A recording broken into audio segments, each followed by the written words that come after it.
साथियों नमस्कार। Supreme court की तरफ से एक बड़ा अपडेट आ रहा है सहारा समूह के बारे में। 3 तारीख और 4 तारीख को जो भी सहारा के और सेबी के मामले में कोर्ट के अंदर हुआ वो सब मैं अपडेट आपको लगभग दे चुका हूं। लेकिन आज सहारा समूह के बारे में सुनवाई हुई और सहारा समूह के वर्सोवा भूमि को बिक्री करने के लिए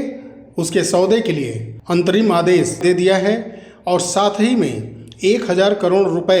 जमा करने का आदेश भी दिया है सहारा सेबी खाते में। और ये सब सुप्रीम कोर्ट ने तय किया है कि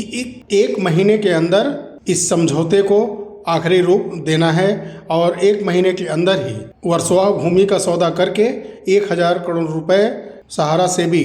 रिफंड खाते में जमा कर देना होगा। वर्सोवा की जो भूमि है उसमें 106 एकड़ जमीन की बिक्री करने के लिए और कुछ वहाँ विकास के कार्य भी करने के लिए एक संयुक्त उद्यम समझौता 1 महीने के लिए किया गया है और इस 1 महीने के अंदर वर्सोवा की कुछ भूमि बिक्री करके 1000 करोड़ रुपए सहारा सेबी के खाते में जमा करना होगा। लेकिन साथ ही में समूह के द्वारा उस भूमि के विकास के लिए न्यायालय से पहले मंजूरी लेनी होगी। इसके बाद ही कोई भी वहाँ पर विकास कार्य वो वर्सोवा की भूमि पर कर सकते हैं। पहले बिक्री करके 1000 करोड़ रुपए जमा करना होगा। इसके पहले जो रियल एस्टेट और सहारा हाउसिंग के विषय में जो केस 2012 से चले आ रहे थे उसमें 10,000 करोड़ रुपए जमा करने का आदेश न्यायालय ने पहले ही दे दिया था। साथ ही साथ सुप्रीम कोर्ट ने सहारा को अपनी किसी भी भूमि को बिक्री करने का यानी बेच करके पैसा जमा करने का एक आदेश पारित कर दिया है। बिल्कुल स्वतंत्र कर दिया है सहारा को कि वो अपनी किसी भी प्रॉपर्टी को बेच करके निवेशकों का पैसा देने के लिए वो सहारा सेबी फंड में पहले 10,000 करोड़ और फिर आज जो समझौता हुआ है उसके तहत 1000 करोड़ रुपए जमा करना होगा। लेकिन एक उसमें माननीय सुप्रीम कोर्ट ने आदेश दिया है कि कोई भी भूमि किसी को भी बिक्री करने से पहले सर्वोच्च अदालत के पास जा कर के मंजूरी लेनी होगी। बिना सर्वोच्च अदालत के मंजूरी के वो कोई भी ज़मीन बिक्री नहीं कर सकते। यानी कि वो अपनी ज़मीन बिक्री तो कर सकते हैं लेकिन इसके लिए जब सौदा तय कर लेंगे तो वो फिर सर्वोच्च अदालत में जाएंगे और वहाँ से आदेश पारित होने के बाद उस भूमि का वो सौदा करेंगे और फिर उस पैसे को सहारा सेबी खाते में जमा करेंगे। और कोर्ट ने अपने आदेश में ये भी कहा है कि जो ये संयुक्त उद्यम भूमि विकास समझौता हुआ है अगर ये 15 दिनों के भीतर दायर नहीं किया जाता है तो वर्सोवा संपत्ति की स्थिति को यथा स्थिति माना जाएगा जो पहले से चला आ रहा है। जो आज ये कोर्ट के अंदर तय हुआ है ये 15 दिन के अंदर किसी भी हालत में इसको लागू करना होगा। तीसरे पक्ष द्वारा यानी कि सहारा समूह के द्वारा 1000 करोड़ रुपए एस्क्रो खाते में रखी जाएगी। और साथ ही में सुप्रीम कोर्ट ने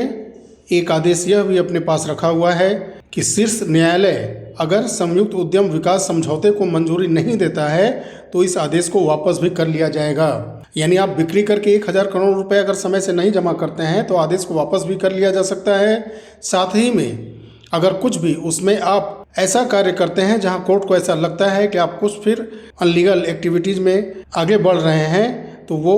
जो संयुक्त उद्यम विकास समझौता है उसको रद्द कर सकता है, ऐसा कोर्ट का मानना है। सुप्रीम कोर्ट ने सहारा समूह के पुराने याचिकाओं पर पुनर्विचार करने के लिए एक जो आईए फाइल किया गया था कि जो पुराने आदेश हैं उन आदेश को पुनर्विचार करके सहारा को कुछ अंतरिम राहत पहुंचाने की कोशिश करे। यानी कि जो सेबी के पास जो पैसा सीआरसीएस को 5000 करोड़ देने के बाद जो बचा है उस पैसे को लेने के लिए इन्होंने एक आईए फाइल किया था कि सुप्रीम कोर्ट से ये आदेश जारी किया जाए कि वो जो बचा हुआ पैसा है वो पैसा सहारा को दे दिया जाए ताकि वो उस पैसे से अब क्या करना था उनको क्या नहीं करना था ये तो बात की बात है, क्योंकि उन्होंने स्पष्ट नहीं किया है कि वो पैसा मैं ले करके अपने ब्रांच से या ऑनलाइन किसी भी माध्यम से निवेशकों को पैसा दूंगा, ऐसा उन्होंने नहीं कहा था। एक आईए दायर किया था जिसमें उन्होंने कोर्ट से आग्रह किया था कि आप पहले के अपने आदेश पर पुनर्विचार करके ये आदेश जारी करें कि जो पैसा सेबी के पास बचा है वो सहारा को दे दिया जाए। उस पैसे का क्या होगा ये चीज़ स्पष्ट इन्होंने नहीं की थी और उस याचिका को माननीय सुप्रीम कोर्ट ने खारिज कर दिया। और जो पुराने सुप्रीम कोर्ट के आदेश थे जिसमें 24,000 करोड़ रुपए इनको जमा करना था, उसमें से जो 10,000 करोड़ रुपए बचा हुआ है वो उनको जमा करना होगा और अपने जो सहारा रियल इस्टेट और सहारा हाउसिंग के लगभग 3.25 करोड़ के आसपास या कुछ ज़्यादा जो निवेशकों ने उस समय पैसा जमा किया था उनका पूरा पैसा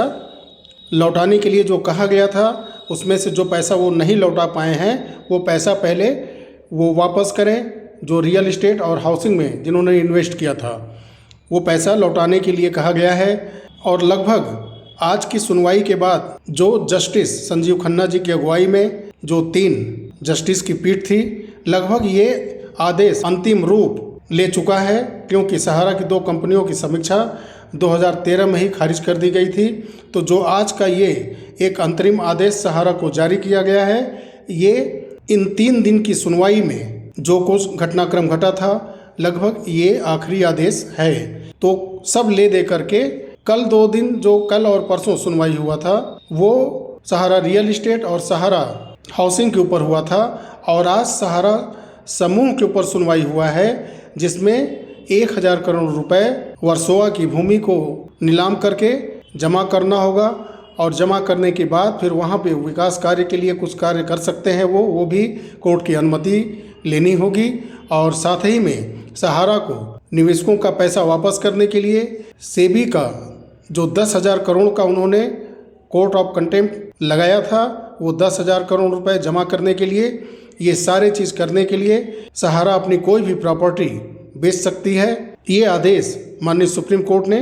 पारित कर दिया है। तो सुनवाई लगभग समाप्त हो चुकी है और अब सहारा को देखना है कि वो कितनी जल्दी अपनी प्रॉपर्टियों को बेचता है और ये पैसा जमा करने के बाद फिर वो कोर्ट के सामने क्या कहता है और सरकार क्या करती है। CRCS पोर्टल पे जिन्होंने आवेदन किया था उसके बारे में कोई भी सूचना नहीं निकल करके आई है कि जो निवेशक CRCS के माध्यम से आवेदन किए थे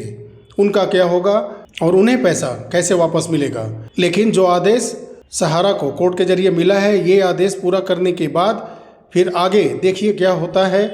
माननीय सुप्रीम कोर्ट निवेशकों के लिए क्या सोचते हैं और क्या आदेश पारित करते हैं। पहले सहारा को किसी भी हालत में ये पैसे सहारा से भी खाते में जमा करने होंगे, फिर उसके बाद का रास्ता खुलेगा। साथियों, ये थी आज सुप्रीम कोर्ट के अंदर सहारा से भी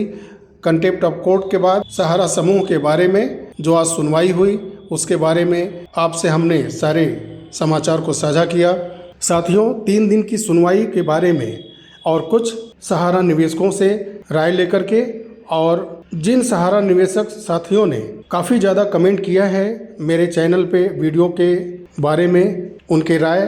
और अपनी राय के विषय में एक वीडियो कल मैं लेकर के आऊँगा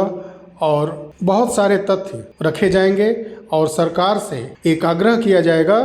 कि CRCS के माध्यम से जो 5,000 करोड़ रुपए उन्होंने स्वीकृत करा लिए हैं पहले से निवेशकों को देने के लिए, उस पर वो आगे बढ़े। तो बहुत ही जल्द मैं कल हो सकता है कि सभी लोगों के साथ मिल करके एक वीडियो लेकर के आपके समक्ष आऊँगा। वीडियो अच्छा लगा हो तो लाइक करिएगा, वीडियो ज़्यादा से ज़्यादा शेयर करें ताकि अन्य सहारा निवेशकों को जागरूक किया जा सके, उनके तक ये सूचना जल्द से जल्द पहुँचे। चैनल पर अगर आप नए हैं तो चैनल को सब्सक्राइब करिए, बेल आइकन को प्रेस करिए ताकि आने वाली वीडियो की सूचना आपको मिलती रहे। मिलते हैं बहुत जल्द अगले वीडियो में, तब तक के लिए नमस्कार। जय हिंद, जय भारत, वंदे मातरम।